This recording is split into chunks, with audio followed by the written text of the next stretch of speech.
wabarakatuh. Nama saya Ati Hartawati Yahya.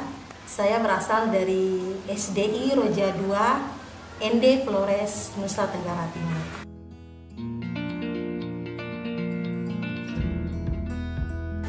Motivasi saya menjadi guru itu pada awalnya senang sih dengan anak-anak, senang bermain. Kemudian saya kebetulan suka sekali dengan sejarah, jadi dulu suka menceritakan, suka menjelaskan yang diceritakan oleh guru itu kepada anak-anak yang lebih muda dari saya. Jadi suka sekali menjelaskan. Nah dari situ sudah mulai, oh ini kayaknya jadi guru nih enaknya. Jadi ya alhamdulillah SMA, dari SMA sampai kuliah ikut-ikut. Sebenarnya ikut-ikut ya, awalnya ikut-ikut teman. Tapi alhamdulillah lama-lama suka juga. Jadi kuliahnya di PGSD dan alhamdulillah diangkat menjadi guru hingga sekarang.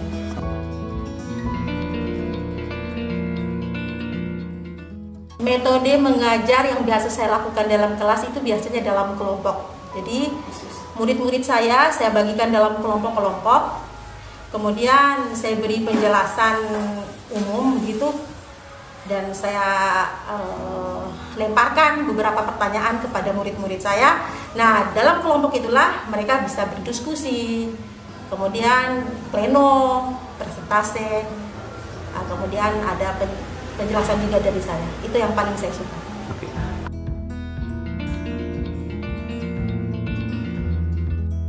Selama menjadi guru, pengalaman paling berkesan itu ketika anak didik kita yang tadi awalnya nakal, itu setelah kita didik, kita nasihat, itu alhamdulillah mereka ikut, itu senang sekali. Kayak bangga mereka bisa ikut kita.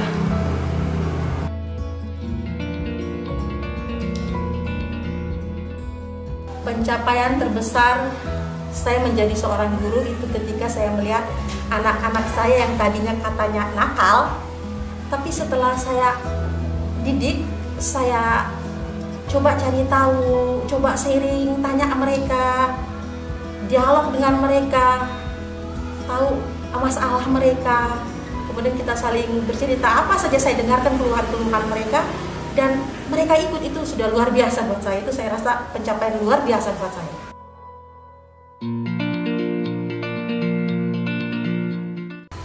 Kalau pengalaman saya itu biasanya nyanyi dulu. Ngajak mereka nyanyi, suruh mereka berdiri, kita nyanyi apa saja kesukaan mereka lah. Kemudian setelah mereka semangat mereka sudah mulai ada, baru deh kita mulai lagi dengan pelajaran.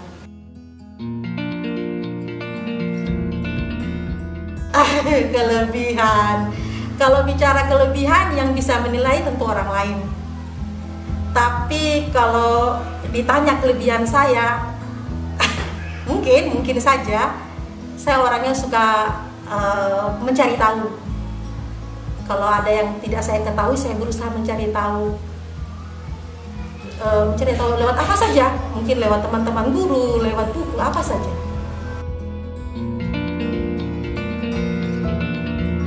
Cara bekerja sama dengan guru, dengan rekan-rekan guru saya, biasanya kita ngomong, kalau ada sesuatu kita ngomong dulu, kita diskusikan, mungkin dalam rapat atau apa, mungkin jam-jam. Biasanya saya orangnya tipenya suka tidak terlalu serius, saya tipenya tidak terlalu ini. Jadi saya biasanya bertanya sesuatu tuh di luar jam-jam istirahat, mungkin saya bertanya, kemudian teman-teman seperti gitu. Guru inspiratif buat saya itu adalah guru yang bisa merangkul siswanya, kemudian juga bisa membimbing siswanya, dan juga tidak menganggap dirinya seperti saya guru, kamu harus gini ya, tidak. Tapi juga harus berusaha memandang siswanya sebagai teman, jadi bisa mengajak mereka berbicara satu sama lain. Siswanya juga bisa, kita juga bertanya tentang kehidupan mereka.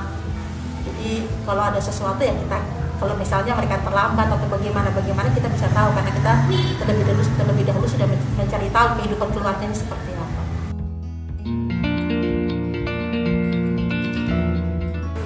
Pengalaman saya yang paling berkesan saat SD itu ketika bapak saya, kebetulan beliau juga pensiunan dari SDI Roja 2, guru Roja 2. Jadi beliau ini paling suka sekali pada jam olahraga, suka sekali menyuruh muridnya keliling lapangan. Jadi saya tipe orang yang paling malas olahraga.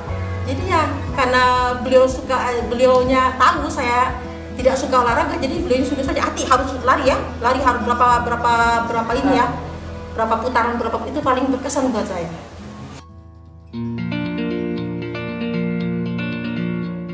Guru favorit saya waktu SD itu Pak Husen, almarhum Pak Husen.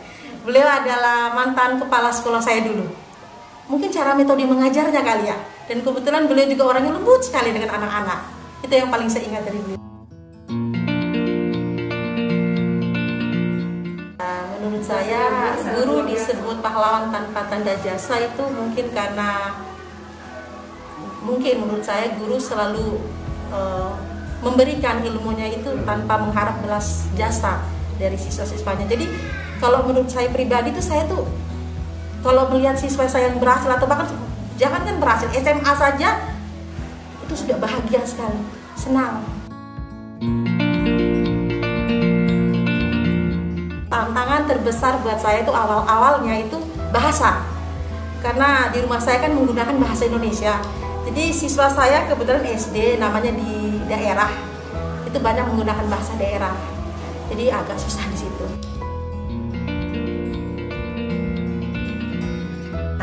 Miris ya. Miris. Karena seharusnya pemerintah lebih harus memperhatikan mereka. Pemerintah seharusnya lebih banyak memberikan tunjangan-tunjangan buat guru. Karena kalau menurut saya gaji guru saat ini sangat rendah. Sangat rendah.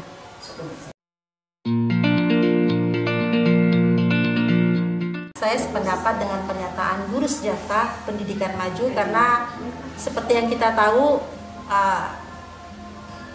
kurang tahu di Ende ya, tapi kalau yang saya lihat di TV banyak sekali guru-guru yang nyambi pekerjaan selain jadi guru juga nyambi jadi ojek. Pernah saya lihat itu salah satu kepala sekolah dulu sudah lama itu menjadi seorang pemulung. Jadi dari situ mungkin kalau gurunya diberi kesejahteraan yang cukup, insya Allah pendidikannya. Jadi fokusnya guru nanti hanya kepada pendidikan. Jadi tidak akan nyambi kemana. Dia hanya fokusnya sekolah doang.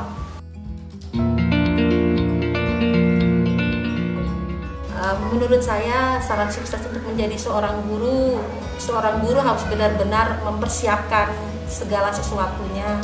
Mungkin pada saat sebelum pelajaran dimulai mungkin bisa RPP-nya, administrasi mengajarnya itu dibuat benar-benar serius, bukan asal-asalan, asal masuk, yang penting saya masuk, yang penting jangan.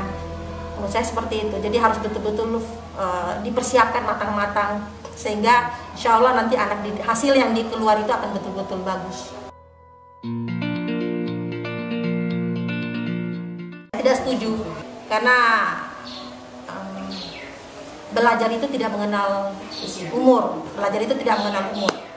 Sampai kapanpun, dimanapun, belajar itu wajib. Dan belajar itu bukan hanya di sekolah loh. Di mana saja, mau di rumah, mau di lingkungan mana saja, wajib belajar.